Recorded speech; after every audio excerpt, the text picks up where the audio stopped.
ان سے کہو کیا تم اللہ کو اپنی دینداری جتاتے ہو؟ اور اللہ تو آسمانوں اور زمین کی سب چیزوں سے واقف ہے، اور اللہ ہر چیز کو خوب جانتا ہے۔ یہ لوگ تم پر احسان رکھتے ہیں کہ مسلمان ہو گئے۔ کہہ دو کہ اپنے مسلمان ہونے کا مجھ پر احسان نہ رکھو، بلکہ اللہ تم پر احسان رکھتا ہے کہ اس نے تمہیں ایمان کا رستہ دکھایا، بشرطے کہ تم سچے مسلمان ہو۔ بے شک اللہ آسمانوں اور زمین کی پوشیدہ باتوں کو جانتا ہے، اور جو کچھ تم کرتے ہو اسے دیکھتا ہے۔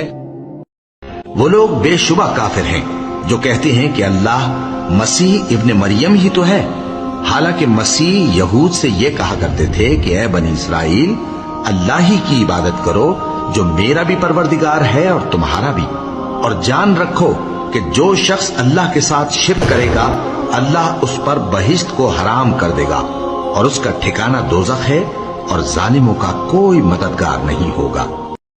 اے نبی صلی اللہ علیہ وآلہ وسلم، کہہ دو کہ میں تو اپنے پروردگار ہی کی عبادت کرتا ہوں اور کسی کو اس کا شریک نہیں بناتا۔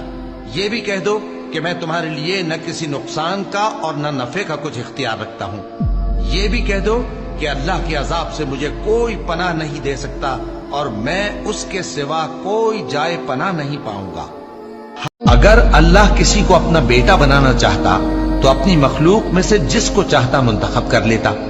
وہ پاک ہے، وہی ہے اللہ جو اکیلا ہے، بڑا زبردست ہے۔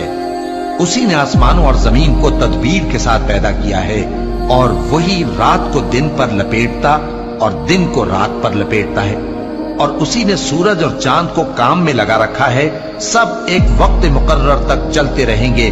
دیکھو وہی غالب ہے، بخشنے والا ہے۔ اسی نے تم کو ایک جان سے پیدا کیا، پھر اس سے اس کا جوڑا بنایا، اور اسی نے تمہارے لیے چوپایوں میں سے 8 جوڑے بنائے۔ وہی تم کو تمہاری ماؤں کے پیٹ میں پہلے ایک طرح پھر دوسری طرح 3 اندھیروں میں بناتا ہے۔ یہی اللہ تمہارا پروردگار ہے، اسی کی بادشاہی ہے، اس کے سوا کوئی معبود نہیں۔ پھر تم کہاں بہہ کے جاتے ہو؟ اگر ناشکری کرو گے تو اللہ تم سے بے نیاز ہے، اور وہ اپنے بندوں سے ناشکری پسند نہیں کرتا، اور اگر شکر کرو گے تو وہ اس کو تمہارے لیے پسند کرتا ہے، اور کوئی بوجھ اٹھانے والا دوسرے کا بوجھ نہیں اٹھائے گا۔ پھر تم کو اپنے پروردگار کی طرف لوٹنا ہے، پھر جو کچھ تم کرتے رہے وہ تم کو بتا دے گا۔ وہ تو دلوں کی پوشیدہ باتوں تک سے آگاہ ہے۔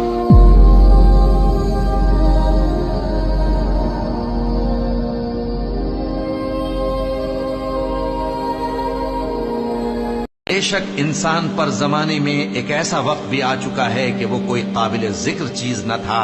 ہم نے انسان کو ملے جلے نطفے سے پیدا کیا تاکہ اسے آزمائیں، تو ہم نے اس کو سنتا دیکھتا بنایا، یقیناً ہم ہی نے اسے رستہ بھی دکھا دیا۔